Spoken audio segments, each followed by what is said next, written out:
name's Paul Tong. I'm the EQA team manager for construction, and I hope you'll find this presentation and this roadshow useful. Just to go through the agenda, the presentation is in two parts. The first part is regarding EQA visits, and that's on a remote visit, but also on a face-to-face visit, and basically what's taking place at the moment, a few success stories, what seems to be working and what seems to be quite challenging.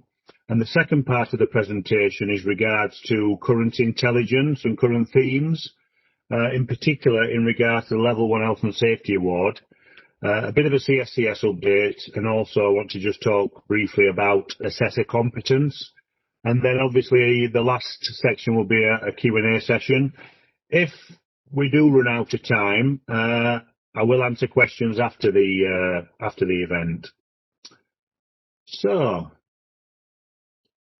just to start by introducing myself a little further, I manage a team of national and international EQAs. The majority of the EQAs I manage are full-time employed EQAs who do visits sort of day in, day out, on a week-to-week basis. They monitor predominantly regulated qualifications, but they also monitor non-regulated training such as SiteRight products, what we offer. They do visits in a region of the country. So, we have some EQAs who are based in Scotland, some in Ireland, some down south, some Midlands and some north. My job is obviously to monitor and support these guys on a day-to-day basis. The objectives. So basically, what is this presentation all about and what are the key objectives? Well, the first part of the presentation, the key objectives, under the current circumstances we all find ourselves in, is to protect all stakeholders from the current threat of COVID-19. We're also providing the required application in regards to current EQA visit requirements, because I'm conscious that we are living in unprecedented times and we are having to sort of adopt different ways of working. So that's one objective. Another objective, as I've mentioned, is to basically update you guys on what's working within remote visits and also what we're doing regarding face-to-face EQA visits. Wanted to give you a bit of an update on current trends, in particular, as I've said, within the Level 1 Health and Safety Award and also the SiteRight equivalent. Also a bit of a CSCS update and also talk about a few issues rather with MVQ assessor competences, and basically to provide any required information, advice and guidance to facilitate safe, productive, time efficient and hopefully compliant EQA visits. So we'll start with remote and face-to-face visits. Obviously, due to the situation regarding COVID-19 and current lockdowns and confirmed cases increasing and all those kind of things, we're currently, wherever possible, giving centres the option to have their EQA visit conducted remotely. However, we do appreciate from time to time that a remote visit is not always practicable for a number of reasons. So basically, we are still doing, on a case-by-case basis, face-to-face visits, and that could be at the centre, it could be on site if appropriate. I'll talk about the requirements for face-to-face visits in a bit more detail shortly, but obviously the first option is to do the visit remotely. Slide. First part of the process is obviously the visit planning process. All your EQAs should be making a telephone call to the centre contact, typically 10 working days before the visit. However, obviously if the visit's arranged at short notice, that 10 days might not be applicable. But typically the EQA would make contact via telephone. If for whatever reason they can't make contact with the centre contact via telephone, they would normally email. And first thing you need to discuss, obviously, is if it's possible to do a remote visit, because what we want to do is, although the visit's conducted remotely, we want to make the visits meaningful. So we need to confirm, or the EQA needs to confirm, if you've got sufficient access to the appropriate records, evidences, staff, etc., to conduct a meaningful remote visit. Go to the next slide. So how can remote visits be conducted? There's a range of methods currently taking place. One quite popular method is obviously video conferencing, and that could be via Microsoft Teams, it could be on Skype, it could be on FaceTime, it could be on Zoom. Some centres are sending records and information and evidences via Dropbox. That's working quite well. To give you a few examples, I actually did an observation of one of my EQAs, and the EQA is actually based in Ireland. Now, historically, I would have to travel to the airport, get a flight, pick up my hire car, drive to the centre, do the observation, and then obviously do all the repeat things going back. Now, that was quite expensive, car parking, flights, accommodation, hire cars, etc. I actually did an observation of the Ireland EQA via Microsoft Teams. So what happened is, I obviously dialed in, and then at the start of the visit, I watched probably 30 to 40 minutes of the EQA visit commencement. Then I dialed in at the end of the visit and observed the EQA giving feedback to the centre, to the heads of construction. It were a large college. I also sampled the EQA's visit planner. I also sampled the EQA's visit report. And I also had some documented feedback from one of the heads of construction. And then I put together an observation report linking to Standard 12, the EQA requirements. Now, obviously, that saved me quite a lot of time in regards to travelling, but it also saved me quite a lot of cost. And I'm just conscious that this is something you could probably think about and reflect on in regards to doing observations as an IQA, maybe on some assessors where appropriate. E-portfolios is another very, very popular method which has been used, and it kind of lends itself quite nicely to remote visits. I mean, obviously, when the EQA telephones the centre contact, the required accesses would need to be set up for the EQA to sample the e-portfolios.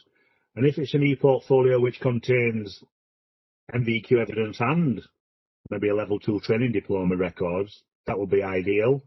So e-portfolios is very, very popular at the moment. We are still doing a lot of remote visits via email, where basically the centre staff, the centre contact, are scanning any evidence and records and then emailing that across to the EQA. We are conscious that is quite time consuming and quite onerous. However, if it works for the centre and it works for the EQA, we're quite happy to continue to do that, but it can be quite onerous. But that is still being widely used. And then kind of a last resort, and this can be sort of combined with obviously emails, is where the EQA would make a telephone call and speak to various individuals. So that would obviously include the centre manager, it would include IQAs, it would include assessors, could include tutors, but it would also include learners regarding learner interviews, and also include employers, and even for MVQ learners, witness testifiers. And one of the things I quite like to mention at this stage is that we value feedback from learners and also from employers, because what we tend to find is that feedback is typically pretty accurate and pretty meaningful. And it's normally a good gauge on how a centre's performing and if a centre's got any development opportunities. So again, a lot of EQAs are spending quite a bit of time on the phone, speaking to learners, speaking to employers, and speaking to centre staff. So these are the sort of main methods which are currently being used. Next slide. The advantage, obviously, is basically to remove the risk of COVID-19 transmission or infection, and it's the main advantage and the main focus is to keep people safe. So obviously to keep the EQAs safe, to keep the centre staff safe, to keep the learners safe, to keep the employers safe. Last thing we want to do is to transmit any infections to anybody. So obviously that's the main advantage. As I've just outlined through that observation I did of an EQA based in Ireland, another massive, massive advantage is it saves time, not only to the EQA, but also to centre staff. So if a visit's being conducted on site, for example, and it's done electronically by video conferencing, then it saves the assessor going to site. In some examples of what I mean by that is if the learner's got a work colleague or a site manager to video that individual's performance on site, that could be sampled remotely by the EQA or remotely by the assessor or remotely by the IQA.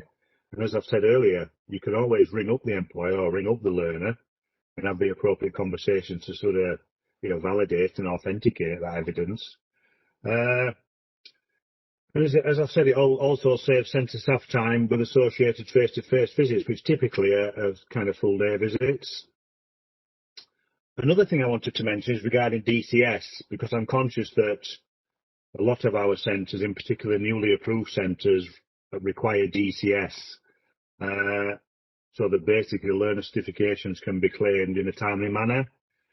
We can grant DCS remotely. I just wanted to outline a few methods we can adopt for centres to gain DCS. The first thing to mention is we obviously still need to sample the required 5 qualifications. And when we sample those 5 qualifications, those need to meet obviously our requirements, and there needs to be no actions as such. So they need to be compliant. Regarding the observation, again, we do appreciate that observations can be quite difficult to achieve for a variety of reasons. And we always say that an observation is a bit like a moving target. Sometimes we can hit that target, sometimes we can't. But again, we've always promoted e-assessment where appropriate. So where it's agreed by the learner through the assessment planning process or the training planning process, but also where it's appropriate for the environment. So for example, if it's a construction site, some sites might not allow video observations to take place. Some employers might not want assessors to be videoing activities being conducted on site.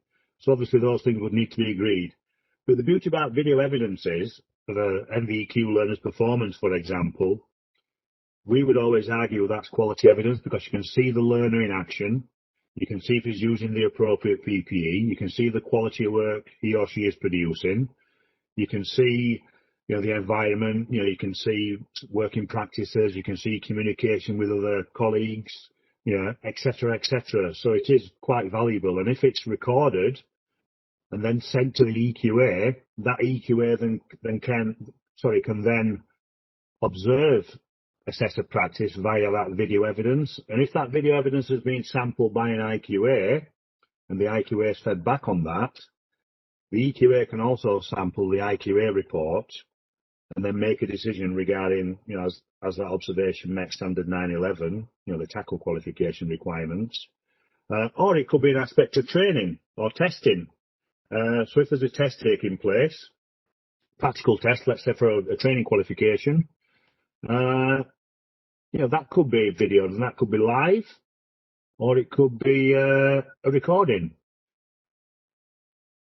What I'm trying to do, or what we're trying to do, is give DCS in a timely manner wherever appropriate. Another option which is available to us and to yourselves for DCS is if for whatever reason there's no possibility to do an observation live or to view a recorded observation, another method we are currently employing is that we would interview, in regards to Standard 9, the assessor, for example, or the trainer.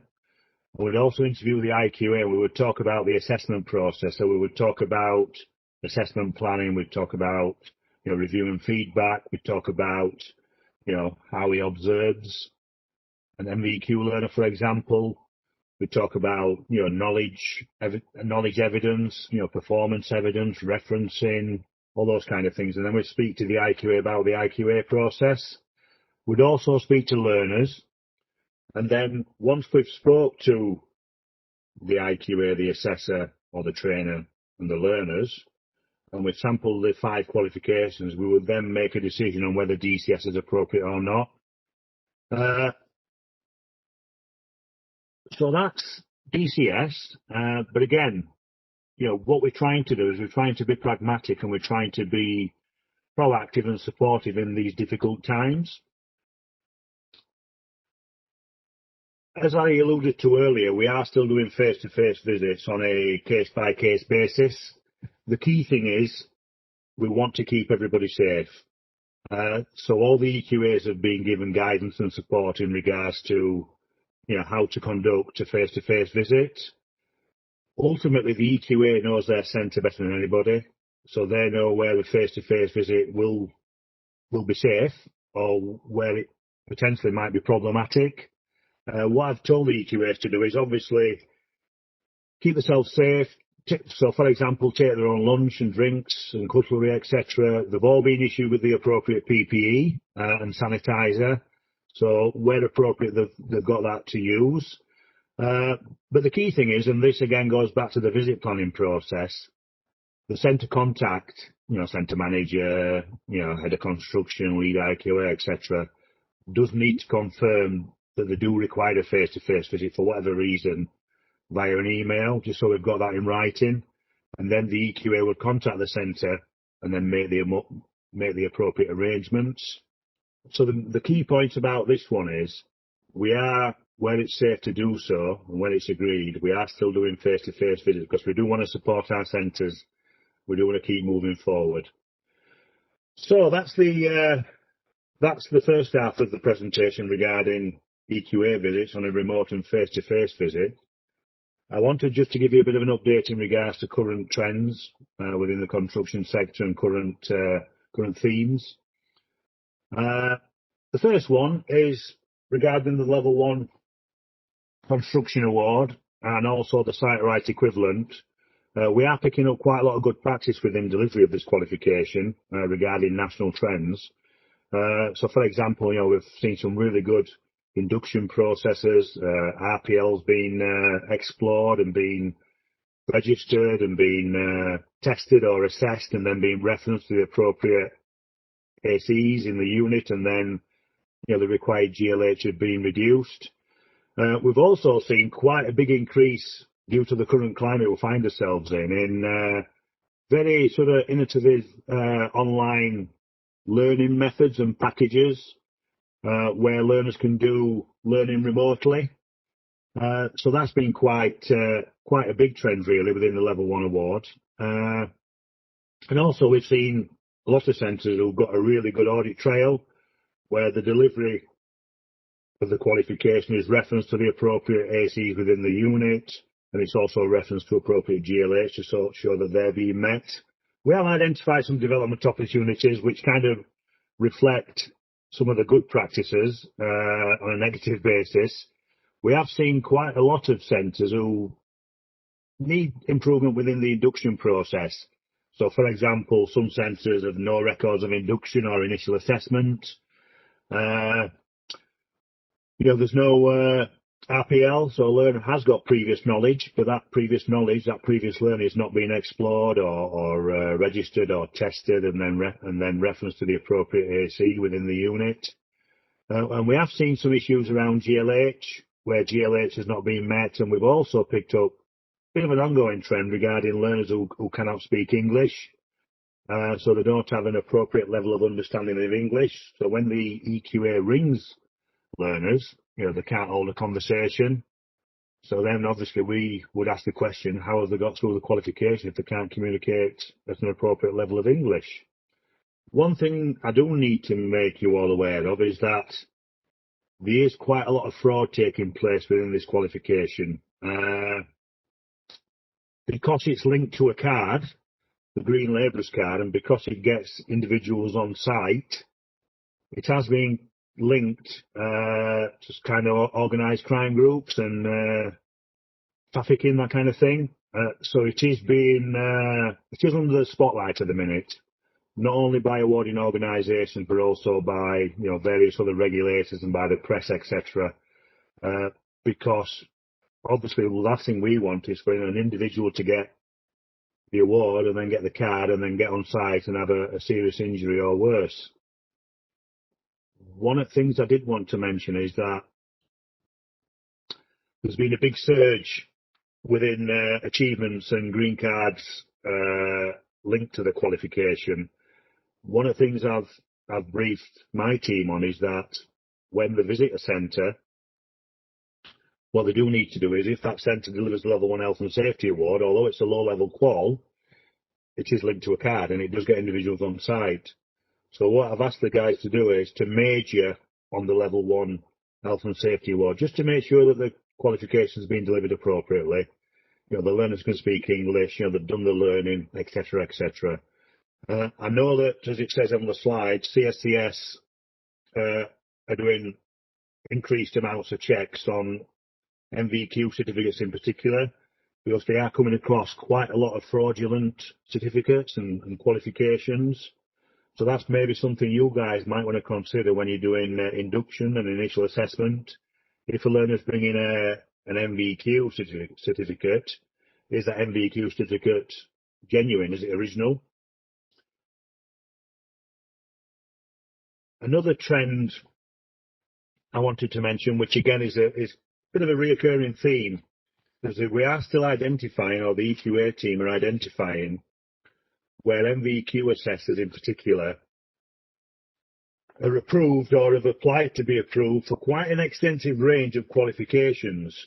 And when we see an individual who wants to deliver qualifications across a range of qualifications, to be frank, it will always attract our attention, because we appreciate that there's always the exception to the norm, But I'll use myself as a good example. I'm a bricklayer by trade. I can erect a scaffold as a bricklayer, but I'm not a scaffolder. I don't have the depth of knowledge and understanding a scaffolder would have. And I'm probably not using the language a scaffolder would use, because each trade uses particular terminology. I can do a bit of painting and decorating, but I'm not a competent painter and decorator. I've not got the knowledge a competent P&D person would have. Now, we have identified recently a number of individuals who've applied to be MVQ assessors within trowel occupations, bricklaying, joinery, painting and decorating, plant, etc., etc. And when we've actually looked at their CVs and the supporting evidence, it's not really confirmed they hold the required competences and experience and knowledge and understanding. So what we would then do is we would then make a telephone call to that individual and do an interview and ask them very specific questions to see if they've got that knowledge and that competence to assess at that level. And in a lot of instances they don't. So for example, we had a guy who's known to us as a plant guy, got all his plant qualifications, got his CPCS cards, worked in plant for quite a number of years. All of a sudden he wanted to be a brickwork assessor. Now some trades link. So plant CONOPS, for example. Plant bricklaying seemed a bit of an unusual combination. So I rang this individual, explained why we're ringing him, and we're okay, I know him quite well, and says, oh, you've applied to be a brickwork assessor, I thought you were plant. He says, well, I am, but I've got some brickwork competences as well. I says, okay, just talk me through your brickwork hands-on experience as a bricklayer, which he did, which were mainly below ground level stuff, in fairness, and inspection chambers, manholes, that kind of thing. Anyway, I said, would you mind if I asked you some questions, some bricklaying questions, some trowel occupations questions? He says, yeah, no problem. So we asked him some questions which had been put together by trowel occupations individuals. And first 3 or 4 I couldn't answer. So I said, with respect, you say you're a competent bricklayer, but why can't you answer these questions? He said, well, to be frank, Paul, I'm not.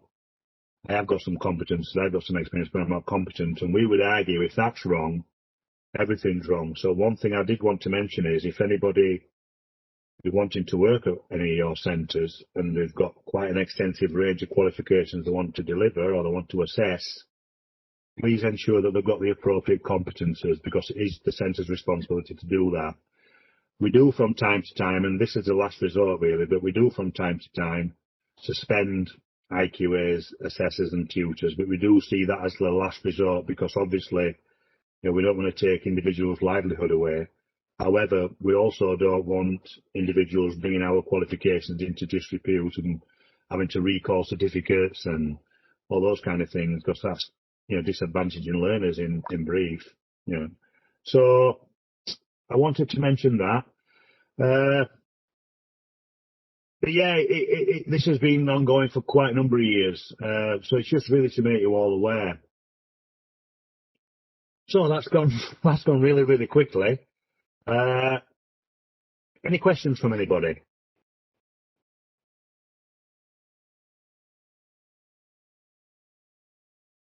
No? I'm hoping everybody heard me. If anyone has got a question, you can just pop it into the chat, and I'll just check the Q&A to make sure no one's put anything there. Oh, I've got a couple of questions for you, Paul. Okay. From Chris Haynes, what is the process for checking the validity of the MVQ in relation to assessors' ability to assess qualifications and their skill set and experience? Does this not relate to IQAs and EQAs as well? Yeah, I mean, first thing I'd say is it does relate to IQAs and EQAs because, as I've said earlier, if the individual's not got the appropriate competences, then everything is called into question. And another thing to mention is what I've found over the years is that when an assessor, for example, assessing MVQs has not got the appropriate competences, then learners, especially your OSAT type learners, your experienced workers, will find the assessor out because the assessor's not speaking the appropriate language and using the appropriate, trade terms. But basically, regarding MVQ certification, you'd have to contact the appropriate awarding organisation. So if it's one of our NOCN certificates, for example, contact customer service and then we can check on that. We get quite, well, I won't say frequent, but we do from time to time get various parties contacting us asking if qualifications are genuine. I had an email from an investigator from CITB who actually were conducting an investigation, and he'd come across these level 1 health and safety awards, as it happens, certificates. Said, "Oh, can you just confirm if these are genuine, Paul?" I contacted head office assurance, and they did a check, and they were genuine. So obviously, if it's City and Guilds, you'd contact City and Guilds. I mean, in fairness, it does tend to be the exception, not the norm, for certificates, but as it identified in my presentation earlier, CITB, from what I understand, are doing 100% checks. So they're picking up more fraudulent certificates, when applications for cards are being made. The other thing I would mention is there's always the exception to the norm. So you may get an individual who is competent in a number of different trade areas, which don't have a natural link. What we would always advise is that the assessor, and there's a bit of work involved in this, the assessor would reference their hands-on experience in the applicable trades to the units and ACs they want to assess. So basically, this is my experience, this is what I've done. It might include qualifications as well. And this is where it fits within the qualification units and ACs I'm going to assess. And another key aspect is CPD. Because it has been suggested, and this includes EQAs as well, it has been suggested that by a number of individuals, when did that EQA, IQA assessor, when did they last work on site? That individual might have been working in a private centre or in a college for a number of years. So CPD is quite crucial because things do change. So, for example, being a bricklayer myself, when I did my craft, advanced craft, for the old level 2, level 3, cavity walls were always closed off. They're now kept open. Cavity widths have increased. Insulation materials have changed. Cold bridging, etc., etc. So things do change. So CPD can be quite crucial just to keep individuals up to date. And actually doing visits on site as an EQA, IQA or assessor can be CPD because you can pick up new materials, new practices, new methods of working. And regulations change as well. But yeah, regarding certificates, check with the awarding organisation, but basically get the assessor to reference their CV, their hands-on experience in their CV to the appropriate units and ACs. A bit more work involved in that, but it then shows they've got the appropriate competences to assess or to deliver, as a trainer, teacher, the appropriate qualifications. Next question, Catherine. Quickly, Paul, I'll just add that if anyone wants to check any of the MVQs or training qualifications that NOCN has issued in the last 6 years, there is a website that you can do that, and I've put that in the chat. But obviously, you need things like the certificate number and that sort of thing that you get from the certificate. In relation to Chris's second question around, should that assessor capability transfer onto the IQA and the EQA, it's not quite that simple, because an IQA and an EQA isn't there to second assess, and therefore the level of competency they require is lower, because what they're doing is they're doing quality assurance, they're not doing second assessment. Paul, you might want to kind of go into that a bit. Yeah, thanks for that, Mark. Yeah, it's always a fine line. I know as an EQA, when I've been sampling bricklaying qualifications, you can fall into the trap of second assessing. So if you're looking at some written Q&A, for example, or maybe listening to a PD, you can fall into the trap of starting to assess that evidence and potentially disagreeing with the assessor's decision. You might feel that the written response, for example, is insufficient, or you might think that the PD is quite general and not really hitting the appropriate ACs, which it's been referenced to. So, as Mark said, it's not the EQA job role and it's not the IQA job role to second assess, but in all honesty, it is an easy trap we can all fall into. That's the assessor's job, and to be frank, ultimately the decision, the assessment decision on competence of the learner is the assessor's, not ours. Obviously, if there's something blatantly amiss, then that would need to be actioned by the IQA and the assessor. But yeah, as Mark's rightly said, it's not the IQA or the EQA job role to assess, but it is easy to fall into that trap.